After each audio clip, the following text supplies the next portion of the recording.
यमुना को लेकर के हरियाणा और दिल्ली के बीच विवाद चल रहा है।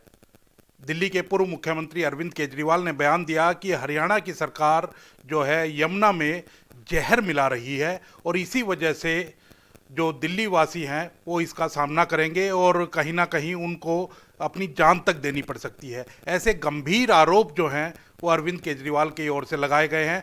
तो वहीं बीजेपी की बात करें तो बीजेपी भी इसके खिलाफ पूरी तरह से मुखर हो चुकी है और जगह जगह प्रदर्शन किए जा रहे हैं।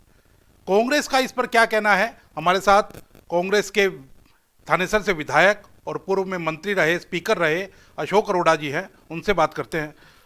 अरोड़ा जी, किस तरह से देखते हैं कि जो एक बार तो केजरीवाल आरोप लगाते हैं और इतने गंभीर आरोप हरियाणा पर लगाते हैं, वहीं अब जो बीजेपी है वो जगह जगह प्रदर्शन कर रही है, कहीं मंत्री प्रदर्शन कर रहे हैं, कहीं सांसद प्रदर्शन कर रहे हैं।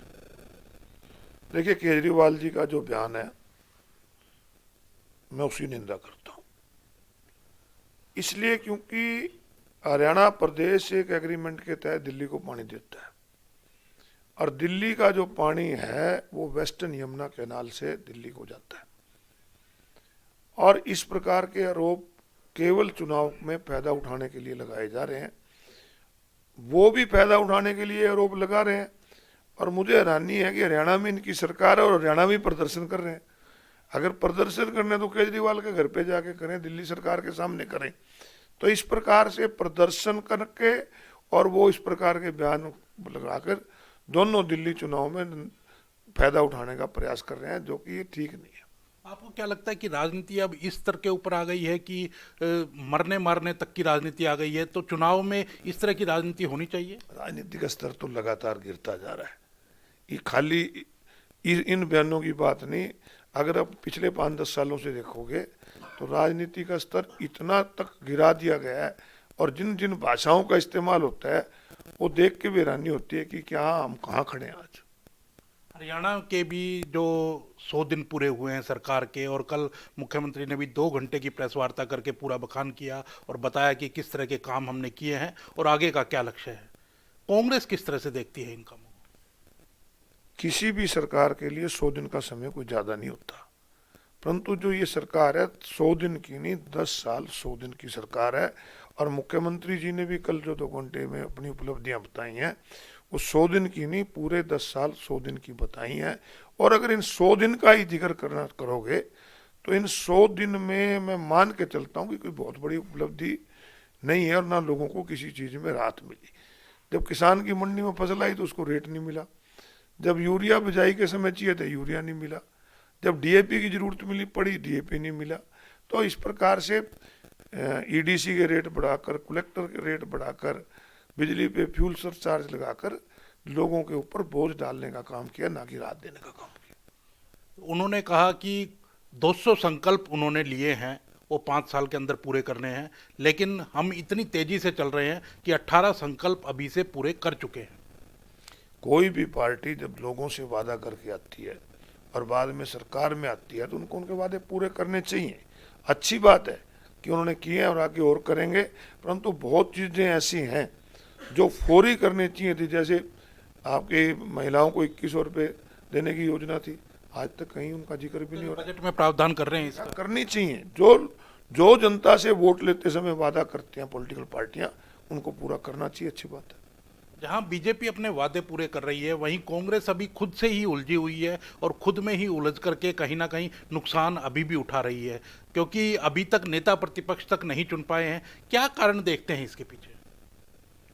ये कोई पहली बार नहीं है कि नेता प्रतिपक्ष किस देश में, हरियाणा में ये हुआ कि नेता प्रतिपक्ष ने चुना। पहले भी कई बार हुआ, बीजेपी ने कर्नाटक में 6 महीने नहीं बनाया था। और कांग्रेस पार्टी जल्दी ही इसका निर्णय लेगी और मुझे उम्मीद है कि बजट सेशन में आपको नेता प्रतिपक्ष देखने का मौका मिलेगा। आप इतने वरिष्ठ नेता हैं, आपको नहीं लगता कि इन चुनावों की हार से कांग्रेस को सीख लेनी चाहिए थी, संगठन बनाना चाहिए था, नेता प्रतिपक्ष तुरंत बनना चाहिए था और आगे की ओर बढ़ना चाहिए था, क्योंकि अब आगे भी निकाय चुनाव आ रहे हैं?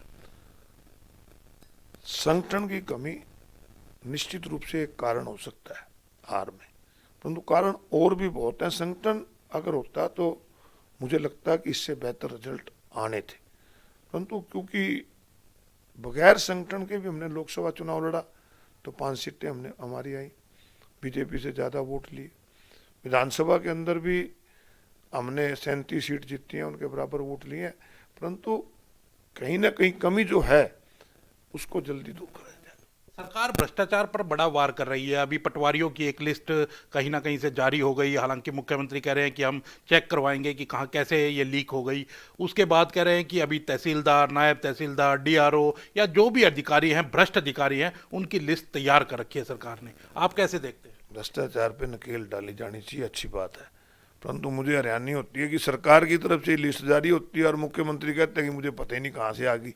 तो इस प्रकार से कहीं ना कहीं आपस में तालमेल की कमी है सरकार की। बजट सत्र आने वाला है, किस तरह से देखते हैं आप बजट सत्र में, कि क्या उम्मीदें लगाई है आपने बजट सत्र से? हरियाणा का बजट भी आने वाला है, उससे पहले 1 फरवरी को केंद्र का बजट भी आने वाला है। जहाँ तक हरियाणा की बजट की बात करें, हरियाणा का बजट लगातार बढ़ रहा है। बजट अगर बढ़ता है तो निश्चित रूप से टैक्स कलेक्शन बढ़ती है, इसलिए बजट बढ़ता है। और जब टैक्स कलेक्शन गवर्नमेंट की बढ़ रही है तो लोगों को राहत मिलनी चाहिए, परंतु मुझे हैरानी है कि एक तरफ बजट बढ़ रहा है और दूसरी तरफ कर्जा बढ़ रहा है। तो कहीं ना कहीं तालमेल में इसमें कमी है। नहीं तो अगर बजट बढ़ रहा है तो कर्जा घटना चाहिए था, कर्जा भी लगातार बढ़ रहा है। केंद्र के बजट से क्या उम्मीद लगाई हुई है? केंद्र सरकार का भी पिछले दिनों मैं आपके द्वारा छापा गया एक बयान पढ़ रहा था कि जो सेंट्रल गवर्नमेंट के बजट में जीएसटी कलेक्शन है, 1 तिमाही में रिकॉर्ड कलेक्शन हुई है। तो मैं मान के चलता हूँ कि जिस प्रकार से अगर टैक्स कलेक्शन बढ़ रही है तो जीएसटी की दरों में कटौती होनी चाहिए। तो हमारे साथ अशोक अरोड़ा जी वरिष्ठ नेता हैं कांग्रेस के, हमारे साथ विभिन्न विषयों पर बातचीत की है। और जहां तक यमुना का विवाद जो चल रहा है उसको लेकर केजरीवाल ने जिस तरह के आरोप लगाए हैं वो निंदनीय है, ये उनका कहना है। और अन्य विषयों पर भी उन्होंने खुलकर हमें जवाब दिए हैं। अंकित उदानी, न्यूज़ 18 चंडीगढ़।